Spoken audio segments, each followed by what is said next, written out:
자, 이제 정치권 여담, 야담 본격적으로 시작을 해보겠습니다. 한덕수 국무총리 후보자의 이야기가 연일 화제인데요. 오늘 한덕수 후보자의 출근길 이야기부터 듣고 오시겠습니다. 위원장 관련해서는 우리가 자료를 명확하게 사실에 기초를 해가지고 잘 만들어가지고 국회에 제출을 하면은 그 청문위원들과 그 여러 언론들에서 다 검증을 하시고 질문하시고 토론하시고 할 텐데 그런 과정에서 저는 하나도 숨김없이 다 말씀을 드릴 겁니다. 그러니까 2단계에서 뭘 하나를 가지고 이게 뭡니까 어떻습니까 이렇게 하면은 전체 프로세스가 진행이 안 될 것 같아요. 그러니까 그렇게 좀 이해해 주시기 바랍니다. 저희가 하나도 숨기지 않고 다 설명할 겁니다. 자, 오늘 이런 이야기 나누기 위해서 지금 여야 패널들 모셨습니다.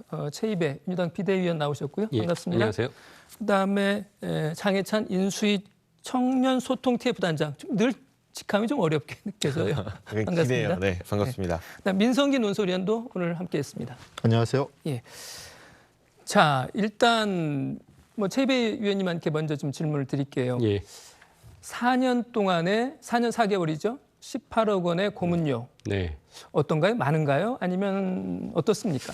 뭐 당연히 국민 눈높이에서 보면 많은 금액이죠. 뭐 1년에 5억씩 받았다가 뭐 그 뒤로는 이제 1년에 3억씩 받기로 했다라고 하셨는데 그 도대체 무슨 일을 하셨길래 1년에 5억씩 받았을까? 법률 회사죠. 김앤장은 법무법인은 아니고.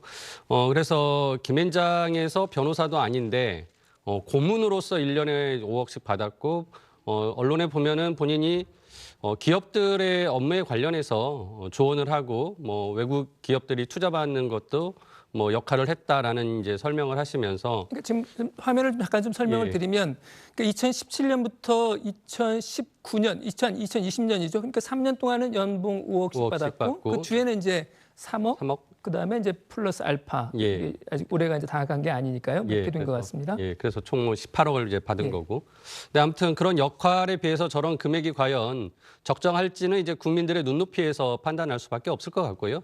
뭐 제가 생각하기에도 뭐 적지 않은 금액이고 이미 이제 본인이 어떤 공직을 마감하고 그리고 이제 그 김앤장에 가서 그렇게 법률 고문을 하셨다고 하고 높은 고액의 연봉을 받았다라고 하면 이미 다시 본인이 공직에 들어가려고 하는 마음을 접지 않았을까라는 생각이 들어요. 그런 분을 다시 모셔서 또 공직에 임명을 하다 보니까 이런 국민 눈높이에 좀 논란이 될 만한 고액 연봉이 또 나타난 것 같습니다. 뭐 장해찬 단장께서는 어떻게 생각하세요? 그러니까 단순히 이 연봉이 높다고 해서 공직자로 다시 국가를 위해 봉사하는 데 결격 사유가 된다고는 생각하지 않습니다. 어떤 업무를 했는지 한덕수 지명자가 청문회 과정에서 잘 밝혀주면 좋겠고요.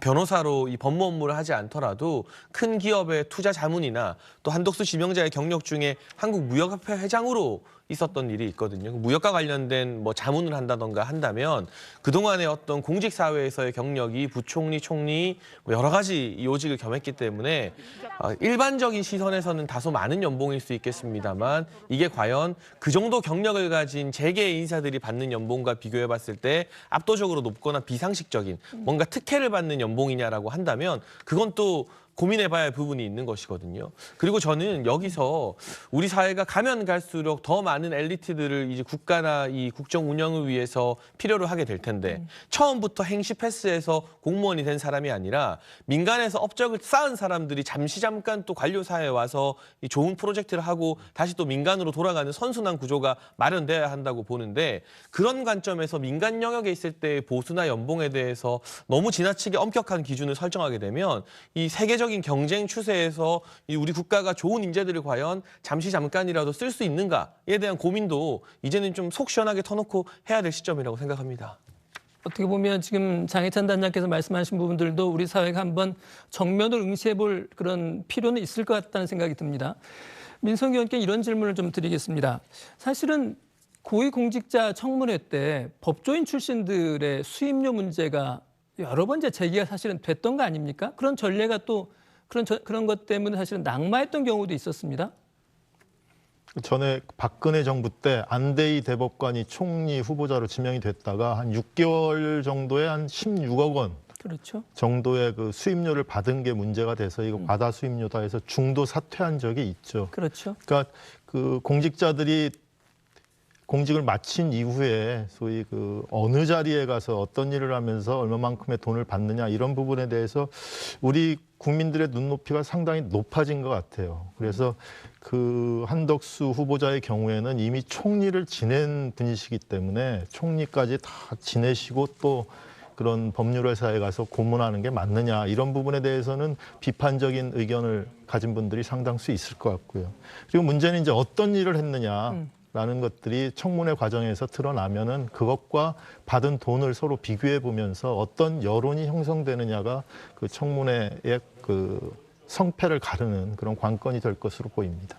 이제 고위공직자, 고위공직 후보자의 이제 고액 연봉 논란 가운데서는 황교안 전 대표가 이제 국무총리로 지명됐을 때 그때도 17개월 동안 한 16억 원 정도 받은 것이 이제 고액 아니냐라고 하는 이야기가 있었습니다. 그런데 그때는 어차피 변호사로서의 수임료였는데 이번에는 이제 고문료라고 하는 점에서 좀 다른 거 아니냐. 어쨌든 로펌에서 변호사가 아닌 한덕수 후보자가 일한 것. 그러면 거기서 과연 무슨 일을 했겠느냐. 공직에 있을 때는 당연히 공익을 위해서 일을 했을 텐데 개인 법률사무소에서 일을 했을 때는 그게 공익을 위한 업무는 아니지 않을 수 있다. 그래서 공익과 사익이 뭐 충돌되는 지점이 있을 수 있는 거 아니냐. 이런 이야기들도 있는 것 같습니다. 예.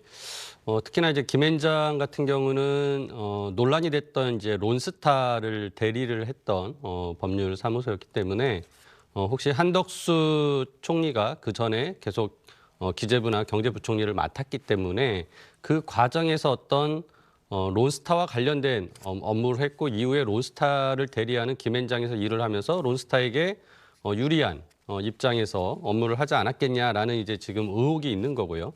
이 부분에 대해서 이제 본인은 그런 일은 전혀 하지 않았다라고 이제 일종의 일단 이제 해명을 했지만 여전히 이제 그 부분은 청문회에서 좀 다뤄질 필요가 있다는 생각이 듭니다. 그리고 앞서 우리 장 단장님이 이제 민간에서 일하고 또 공직에서 일하고 있는 것들이 이제 좀 자유롭게 왔다 갔다 하면 좋겠다라고 말씀하시는데요. 지금 이렇게 그 법률 관련된 이런 고문을 맡게 되는 분들이 대부분 이제 전관예우라고 하는 우리가 사회에서 굉장히 어떤 불공정한 모습으로 지금 비춰지고 있는 것들이거든요. 그래서 공직에 있던 분들이 사적 영역으로 와서 자기 역량을 충분히 발휘하고 거기서 뭐 자기의 이익을 얻기 위해서 돈을 벌기 위해서 일할 수 있다고 생각합니다. 하지만 그분들이 또 공직으로 들어오는 과정을 이미 예상을 하고 있었다면 그런 부분에 대해서는 좀 자제할 필요가 있었다는 거죠. 그래서 앞서 말씀드린 대로 이미 한 총리 후보자는 제가 보기에는 이제 충분히 지난 그 정권에서 총리까지 하셨던 분이기 때문에 이제 더 이상 공적 영역을 생각하지 않고 사적 영역에서 활동하셨던 분인데 이런 분마저 굳이 끌고 와서 또 공적 영역에서 일을 맡겨야 되는가라는 것이 어떻게 보면 참 지금 인수위가 인물난을 겪고 있는 부분 아닌가라는 또 생각도 듭니다. 자, 이 부분과 관련해서는 먼저 윤석열 당선인의 이야기를 좀 듣고 그다음에 장해찬 단장한테 좀 질문을 드릴게요. 저희 그 총리 후보자께서 좀 국민 정서상 좀 문제가 없을까요? 글쎄 뭐 잘 좀 판단해 주세요. 네. 자, 이런 부분들을 이제 후보자로 지명하기 전에 이런 문제들이 있었다는 것을 문제라기보다는요, 이런 사실이 있다고 하는 것은 이제 몰랐을 리는 없을 것 같아요. 그렇지만 이런 것들이 큰 흠결이 되지 않는다라고 아마 이제 판단을 하지 않았을까 싶은데 이 부분 관련해서는 좀 장 단장께서 어떤 인수위의 입장이라고 그럴까요? 이런 것들 좀 말씀을 해주시죠. 물론 제가 인사검증팀 소속은 아닙니다만 이런 이 고문료와 관련된 내용을 몰랐을 리는 없죠. 그런데 앞서 최이배 의원님 말씀해 주신 것처럼 우리 사회에서 전관예우가 문제가 될 때는 고위 법관이나 뭐 혹은 고위 검사 출신이 이제 법무법인으로 가서 특정 사건에 개입하는 것을 대가로 해서 지나치게 많은 수임료를 받을 때 이분을 다시 공직으로 모시기는 어렵다는 일정 기준이 형성되어 있습니다. 그런데 지금 이 한덕수 총리 지명자 같은 경우는 변호 업무를 본 것이 아니고 법조인이 아니기 때문에 뭐 특정 사건에 개입해서 과거 뭐 법관의 지위로 재판 결과에 영향을 미친다던가 하는 식의 전관예우와는 결이 다른 것이고요. 일단 1차적으로 나온 해명을 보게 되면 해외 회사의 국내 투자를 좀 촉진시키는 차원에서 자문하는 역할을 했다고 나오지 않습니까? 그렇다면 한덕수 지명자가 말한 것처럼 인사청문회 과정에서 이 부분은 민주당 청문위원들이 묻지 않을 리가 없는데 그때 주로 어떤 투자 자문을 했는지 또 그로 인해서 오히려 외국 기업의 국내 투자가 성사됨으로써 대한민국 경제에 긍정적인 영향을 미칠 부분도 있었을 수 있거든요. 그런 부분들이 국민들께 공개가 된다면 많은 국민들께서 이전 정부의 부총리나 총리, 고위 관료 경험을 통해 연봉은 높지만 할 수 있는 일을 했구나라고 판단하실 수도 있는 부분이기 때문에요. 지금 단순히 1년에 평균적으로 약 4억가량의 연봉만으로 이게 과도하다 또는 이전에 문제시되었던 정관예우와 같다고 보기는 이르다는 생각이 들고 그런 내용까지도 인수위 인사검증팀에서 충실하게 했을 거라고 기대하고 있습니다. 제가 자료를 보니까 이제 김현장에 가기 전에 이제 무역협회 회장을 했잖아요. 그때 연봉이 한 4억 정도 됐다고 그러더라고요. 그러면서 이제 그때하고 비교해 보면 그렇게 많은 게 아니다라고 하는 취지로 이제 한덕수 후보자가 말한 기록을 제가 봤습니다. 그런데 어쨌든 일반 국민 정서에 보면 조금 많아 보이긴 하죠. 연봉 4억이라고 하는 것은. 이게 대다수의 시청자분들 보시고 계실 텐데 예. 뭐 이 정도 경력이 있으니 4억 5억 괜찮습니다라고 말하는 게 저도 참 한편으로는 민망하기도 하고 죄송스럽기도 합니다. 그런데 지금 국내 주요 대기업의 경영을 책임지고 있는 분들의 평균 연봉 고시되는 걸 보면 요즘에 자료가 다 공개되잖아요. 대부분 다 수십억 원 단위거든요. 그리고 지금 국내 최대 포털 사이트의 CEO는 40대 초반의 여성이 하고 있습니다. 그러면 경력이나 경륜, 경험 차원에서도 사실 한덕수 지명자나 행정부에서 최고 권한을 가졌던 분들에 비해서 훨씬 젊은 분들도 수십억 원의 연봉을 받으면서 세계적인 대기업을 이끌고 그만한 대우를 받고 있는데 공직사회에서 경험을 이렇게 오랜 기간 쌓았던 분들이 민간에 나가서 단순히 과거의 명함을 가지고 부정하게 정관예우 행사하는 것이 아니라 자신의 지혜와 경륜을 살려서 또 일정 부분 국가 경제에 도움도 되는 일을 하면서 이 정도 연봉을 받았다. 말씀하신 것처럼 한국무역협회 회장으로 재직할 때에 비해서 연봉이 김현장 갔을 때 크게 막 증가하거나 인상된 것은 아니거든요. 그렇다는 것은 그래도 우리 사회가 이제 이런 경력을 가진 분에게 이 정도 예우는 해줘도 되지 않는가라는 또 국민적 공감대를 이끌어낼 수 있는 방안도 있다고 봐서요. 중요한 것은 어떤 역할을 하셨는지에 대해서 인사청문회 과정에서 잘 해명하는 게 선결 과제라고 생각됩니다. 자, 이거 관련해서 김은혜 인수위 당선인 대변인이죠. 당선인 대변인이 이야기를 한 게 있어요. 그거 한번 들어보실까요? 그 한덕수 국무총리 후보자께서 4년 4개월 동안 18억 정도의 이제 고문으로 재직하면서 급여를 받았다는 보도가 나왔는데 일부에서는 이제 국민 눈높이와 좀 맞지 않다 이런 지적들이 나오고 있는데 여기에 대한 당선인님의 입장이 궁금합니다. 일부 국민 눈높이에 맞지 않는 부분이 있다라는 점도 저희가 아마 인지하고 있었던 것 같고요. 그럼에도 불구하고 현재의 난국을 타개할 수 있는 그래서 보다 국민 여러분들께 실질적인 보탬이 될 수 있는 역량과 경륜과 지혜로 이 국정을 새롭게 끌고 갈 수 있는 그런 총리 후보자, 적임자로 내정을 했음을 발표를 했음을 저희가 알려드립니다. 아마 이제 한 3주 정도 후면은 이제 청문회가 열릴 가능성이 높은데요. 이제 공은 이제 국회로 넘어갔고 그다음에 이제 그 국회에서 이걸 다룰 사람들이 이제 여야 의원들입니다. 여야 입장인데요. 여야 입장을 한번 들어보시고 이야기 계속하겠습니다. 한덕수 지명자의 김현장 18억 원에 대해 국민들은 의아해합니다. 법률가도 아닌 전직 고위 관료가 김현장에서 어떤 역할을 맡았는지 국민이 궁금해합니다. 법과 원칙, 공정과 상식, 도덕과 양심의 기준에 맞는지 들여다보지 않을 수 없습니다. 인사청문 준비 TF는 문재인 정부 인사검증 7대 기준을 기본으로 국민 눈높이에 맞는 인사검증의 원칙과 기준을 정해서 국민 여러분께 보고드리게 될 것입니다. 제대로 된 검증이야말로 국민들이 야당에게 바라는 역할입니다. 검증의 그물을 더 촘촘하게 짜겠습니다.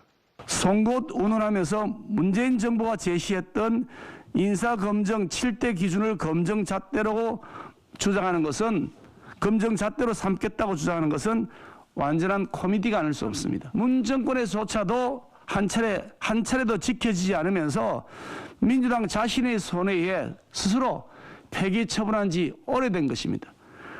자신들이 지키지 않았던 7대 기준을 다시 꺼내 들려거든 적어도 문재인 정권의 원칙 없는 자기 사람 챙기기 인사, 캠코더 인사, 내로남불 인사에 대한 진정한 반성과 사과가 우선돼야 마땅할 것입니다.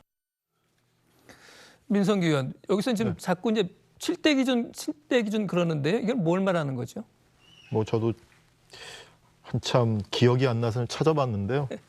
병역 기피, 세금 탈루, 불법적 재산 증식, 위장 전입, 연구 부정행위, 음주운전, 성 관련 범죄. 뭐 여기에 해당하는 사람들은 소위 고위공직에 임용하지 않겠다는 거죠.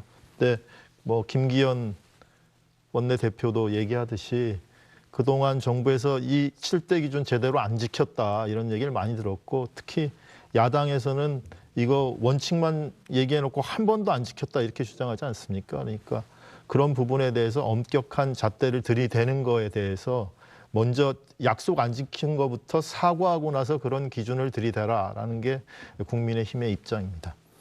지금 민성기 의원이 이야기했지만은 사실 저도 그런 생각이 들었어요. 민주당, 뭐 지금도 여당입니다만은 민주당이 인사의 주도권을 가지고 있었을 때, 그랬을 때 이른바 7대 기준, 5대 기준 뭐 이런 뭐 검증의 몇 대 기준 같은 걸 제시를 했었습니다. 그런데 그 기준을 충족하는 사람을 찾기가 대단히 어려웠겠지만은 어쨌든 그걸 그럼 민주당 정부는 제대로 지켰느냐라고 하는, 너희들부터 지키고 그런 말 해라라고 하는 김기현 원내대표의 이야기도 꽤 뭐라고 그럴까요? 설득력이 아프게 있습니다. 들리겠어요. 예, 예. 예. 뭐 지난 5년 동안 뭐 문재인 정부에서 여러 인사 실패들이 있었죠. 그리고 그 인사청문회 과정에서 내로남불이라는 그런 비판도 많이 받았고요. 말씀하신 인사청문회 7대 기준도 어떻게 보면은 이제 2017년 그 문재인 정부 출범하자마자 여야가 좀 같이 협의해서 인사 기준 만들자라고 논의하는 과정이었는데 그때 그거를 이제 국회에서 거의 다 합의가 돼 가는 과정이었는데 갑자기 그냥 청문회가 우리 기준이다 하면서 제시하면서 좀 국회를 좀 뭐랄까 이렇게 무시했던 그런 또 경험이 있습니다. 그래서 굉장히 어떻게 보면은 야당들은 청와대가 정한 7대 기준 자체를 인정하지 않았고요. 또 그 기준도 어떻게 보면 이게 지금 7가지 쭉 나열을 해주셨는데 거기에 이제 기간들이 있습니다. 너무 오래된 거는 좀 이제 넘어가자라고 하는 것도 있는데 이제 야당 입장에서는 뭐 그런 거 기간 안 따지고 그 기준 다 안 이렇게 기간 상관없이 이제 잣대를 들여내다 보니까 이제 내로남불이다, 뭐 지키지 못했다라는 논란이 있었고요. 그래서 우리가 인사청문회 때마다 솔직히 국민들에게 너무 좀 눈살을 많이 찌푸리게 해서 이번만큼은 좀 바꿔보자라고 해서 솔직히 대선 전에 민주당에서 국민의힘에게 우리가 이 도덕성 검증에 대해서 이제 비공개로 제도를 아예 좀 바꿔서 개선해서 국민들 눈살 찌푸린 일 없게 하자라고 제안을 했는데 오히려 그 당시에 이제 국민의힘 김기현 원내대표가 거부했어요. 예, 그래서 결국은 지금의 상황을 어떻게 보면 또 국민의힘이 또 자초한 측면이 있습니다. 그런 측면에서 정치가 좀 더 국민들에게 눈살 찌푸리지 않게 하려는 좀 노력들을 더 해야 된다라는 건 저도 동감을 하고 그런 측면에서 이번 한덕수 총리 이제 첫 인사청문회부터 좀 이제 한번 해 보면서 우리가 기준을 좀 명확히 만들고 같이 좀 뭐 제도 개선의 그 방향까지 한번 논의를 했으면 좋겠다는 생각입니다. 장해찬 단장께는 이런 말씀 좀 여쭤보고 싶은데요. 지금 어쨌든 지금 새 정부 조각 작업이 굉장히 지금 바쁘게 돌아갈 거 아니에요. 그다음에 거기에 핵심은 인사 문제일 텐데 뭐 7대 기준, 5대 기준까지는 이제 무리일지 모르겠습니다만 우리는 이런 원칙을 가지고 이런 검증 기준을 가지고 합니다라고 하는 것을 구체적으로 밝힌 적은 없는 것 같아요. 물론 뭐 능력이라는 말도 쓰기도 했고요. 뭐 협치랄지 여러 가지 다소 좀 추상적이라고 그럴까요? 이런 어떤 기준을 말한 적은 있지만 구체적으로 눈에 보이는 이러한 그러니까 뭔가 좀 구체적인 그런 기준, 인사 검증 기준이라고 하는 것을 윤석열 당선인 측에서 제시한 적은 없는 것 같습니다. 제가 잘 과문해서 그런 걸까요? 근데 사실은 가장 중요한 것은 국민의 눈높이라고 당선인께서 말씀하신 바 있거든요. 이게 결코 추상적인 것이 아니라 국민의 눈높이에서 봤을 때 공정과 상식에 부합하지 않는 인사라면 7대 기준이든 5대 기준이든 뭐 3대 기준이든 그 기준을 충족시켰다 한데 여론이 가만히 있지 않을 것입니다. 요즘 같은 제가 지난 1년 동안 선거를 해보면서 느낀 건데 요즘 같은 세상에서는 언론이 쓰지 않아도 국민들이 이게 아니다 싶으면 먼저 온라인이나 소셜 미디어를 통해서 여론을 형성해서 언론이 뒤늦게 국민 여론을 따라오는 현상도 일어나거든요. 그렇기 때문에 인위적인 몇 대 기준을 만들어서 그것만 면피하면 된다는 식의 인사를 하는 것이 아니라 실력과 전문성을 최우선으로 두되 국민의 눈높이를 중시하겠다. 만약 국민의 눈높이에 부합하지 못하는 인사를 추천하게 된다면 그 부분은 또 인사를 추천하고 검증하는 쪽에서 겸허하게 책임을 져야 되는 부분이고요. 7대 기준 관련해서는 제가 아픈 이야기를 조금 할 수밖에 없는데 여기에 음주운전과 이 연구 부정행위가 결국 논문 표절이잖아요. 이 두 가지 해당되는 분을 민주당은 대선 후보로 배출을 했어요. 그리고 그분이 지금도 민주당의 상임 고문으로서 실질적으로 비대위나 이번 지방선거에 지대한 영향을 끼치고 있는 게 부인할 수 없는 정국 아닙니까? 그러니까 이런 인위적인 기준 만들어 놓고 막상 인사할 때는 못 지키고 두 가지나 위배되는 분을 대선 후보이자 이 당의 실질적 주인으로 만드는 그런 내로남불을 하는 게 중요한 게 아니라 정말 1대 기준이든 몇 대 기준이든 국민의 눈높이에 맞지 않는 뭔가가 도드라지고 부각된다면 인사를 또 철회할 땐 철회해야 되는 것이고요. 그래서 이 기준의 숫자에 얽매이거나 국민들에게 보여드리기 위한 구체적인 수치나 슬로건에 얽매이는 것이 그렇게 필요 없다는 생각이 들고 짧게 마지막 한마디 말씀드리면 한덕수 지명자는요. 적어도 캠프 출신도 아니고요. 윤석열 당선인과의 어떤 개인적인 인연이 있는 분도 아닙니다. 보통 초기 정부에서 가장 문제가 되는 인사가 코드 인사입니다. 어느 정부마다 좀 재밌는 그러나 국민 입장에서는 씁쓸한 이 요약어가 나와요. 문재인 정부에서는 캠코더 인사라고 했고요. 그 이전에는 고소형 인사 등등등의 이야기들이 많습니다. 적어도 아직까지 윤석열 정부의 인사 어떻게 공개가 될지 모르겠지만 한덕수 지명자만 보게 된다면 코드 인사와는 거리가 먼 개인적 인연이 전혀 없는 분을 발탁했습니다. 이런 기조에서 인사를 진행한다면 큰 차원의 문제는 일어나지 않을 거라고 생각합니다. 자, 그러면은 여기에서 이제 한덕수 총리 후보자의 검증 포인트에 좀 맞춰서 이야기를 좀 해봤으면 좋겠는데요. 지금 이야기가 나오는 것은 앞에서 저희들도 언급을 했습니다마는 4년 동안에 18억 원의 고문료를 받은 부분, 이게 고액이 아니냐라고 하는 게 하나 있고요. 그다음에 론스타 게이트 관여 의혹도 있습니다. 이런 부분들이 사실은 2007년 국무총리 후보자로 청문회에 섰을 때 이미 다 제기가 됐던 것들이거든요. 그때 이야기들을 좀 한번 들어보시고 이야기 계속하도록 하겠습니다. 1년도 채 되지 않는 기간 동안에 무려 1억 5천이 넘는 거액을 받았다면 상식적으로 많은 국민들이 생각하기에 김앤장이 하는 특정한 일에 커다란 도움이 되는 역할을 했을 거다라는 의혹을 상식적으로 가질 수가 있습니다. 주도적으로 모종의 역할을 하신 거 아닙니까? 전혀 없습니다. 김앤장이 그 론스타의 외환은행을 매입하는 그 일이 진행이 되고 있다는 건 인지는 하고 계셨죠? 몰랐습니다. 그러면 지금 이 시점에 와서 후보자께서 재직하신 그 기간이 정확히 그 매각 협상이 이루어지고 지금 그 기간과 일치했다는 점에 대해서는 아무런 무슨 그 유감이라든지 송구하다는 말 그런 거 전혀 없습니까? 왜냐하면 직접적으로 관여한 일이 없기 때문에. 글쎄요, 그거는 제가 하나의 직업으로서 일을 했을 뿐이고. 자, 그러면 론스타하고 전혀 상관이 없는. 그러면 강연 도중에 론스타가 이익을 많이 내서 배합할 게 아니고 정당하게 조사해서 세금을 매기고 그렇지 않다 하더라도 신중하게 처리해야 한다. 이런 식으로 말씀을 하셨습니다. 자, 그런데 명백한 헐값 매각이고 불법 매각이라는 게 밝혀졌습니다. 자, 이렇다면 총리 후보자께서 하신 내용과 지금 결과가 상당히 달라졌기 때문에 이 부분에 대해서는 국민 앞에 사과하셔야 되는 거 아닙니까? 저는 그 부분에 대해서는 지금 재판이 진행 중이기 때문에 재판의 진행 과정을 봐야 된다고 생각합니다.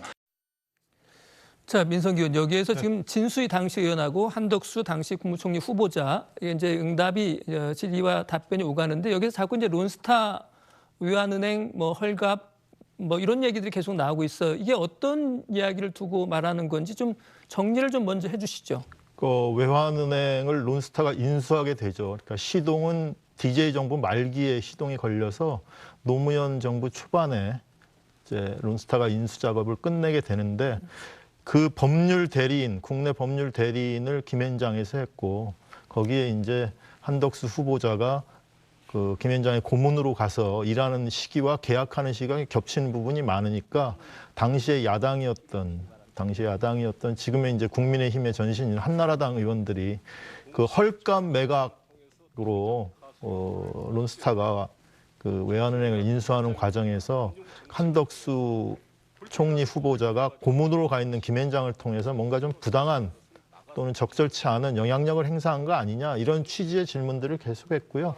당시에도 한덕수 총리 후보자는 본인은 그런 업무를 한 적도 없고 그리고 론스타의 법률 대리를 김앤장이 하고 있다는 사실 자체를 몰랐다. 뭐 이렇게 답변한 것으로 제가 기억이 나고요. 그때 이후에는 그 부분에 대해서 더 이상의 논란은 없었던 것 같습니다. 그리고 지금 한덕수 총리 후보자가 얘기하는 재판, 이 얘기는 본인과 관련된 재판이 아니고 당시 정책 결정에 관여했던 소위 금융정책국장이라든지 이런 분들이 그 헐값 매각 내지는 불법 매각 의혹에 이제 부당하게 관여했다 이런 혐의로 재판을 받았습니다. 그러니까 본인의 재판이 아니고 그 관료들에 대한 재판 결과를 봐야 되겠다 이런 취지의 얘기로 그때 이제 기억합니다. 재판 결과가 사실 나오지 않았습니까? 대법원에서 무죄 판결 났죠. 그렇게 났었죠. 네. 예.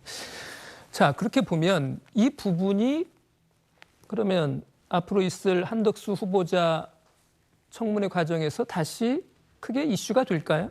좀 짧게 좀 한번 말씀해 주세요. 저는 뭐 그렇게 그닥 큰 영향을 주지는 않을 것 같다는 생각을 하는데요. 지금 뭐 시민사회단체에서 뭐 이 부분에 대해서 계속 문제 제기를 하고 또 언론들도 이제 집중적으로 다뤄지고 있지만 앞서 우리 민 의원님 말씀하신 대로 이미 이제 재판이 다 끝나갔고 거기에 이제 불법성은 없었다라는 최종 결론은 나왔습니다.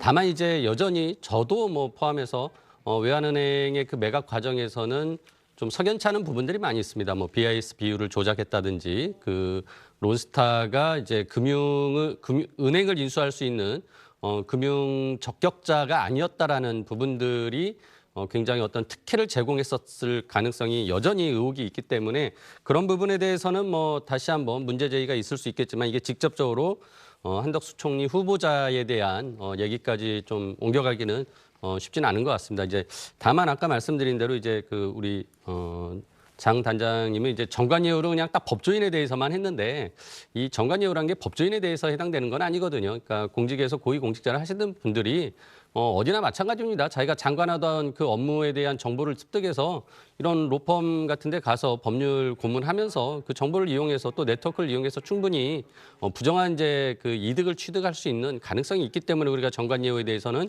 불공정하다고 생각하고 그런 부분을 좀 눈 크게 뜨고 우리가 지켜보는 측면이 있다라는 걸 말씀드리고요. 그런 부분하고 그다음에 이제 대선 후보는 선출직으로 국민들에게 평가를 받는 겁니다. 그래서 어떤 인사 기준을 맞춰서 나오지 않더라도 그런 부분 국민들이 다 알고 판단하는 건데 이거는 지금 정무직 공무원을 지금 선정하는 부분이기 때문에 우리가 인사 기준이라는 걸 갖게 하고 그거에 대한 검증을 하는 것이고 그런 측면에서는 아까 이제 말씀드린 부분들이 조금 적절한 그 비교 대상은 아니었다라는 말씀드립니다. 자, 이 부분에 관련해서는 이제 좀 더 진행되는 상황들이 계속 있을 거기 때문에 좀 다른 주제로 넘어갔으면 싶습니다. 안녕하십니까, 주영진입니다. 더 많은 뉴스와 라이브 이벤트를 보고 싶으시다면 화면 오른쪽을 눌러서 구독해 주시기 바랍니다. 저희 SBS 앱을 다운로드 받으시면 뉴스 속보 알림도 받아보실 수 있습니다. 텔레비전으로도 SBS 뉴스, 유튜브로도 SBS 뉴스 잊지 마시기 바랍니다.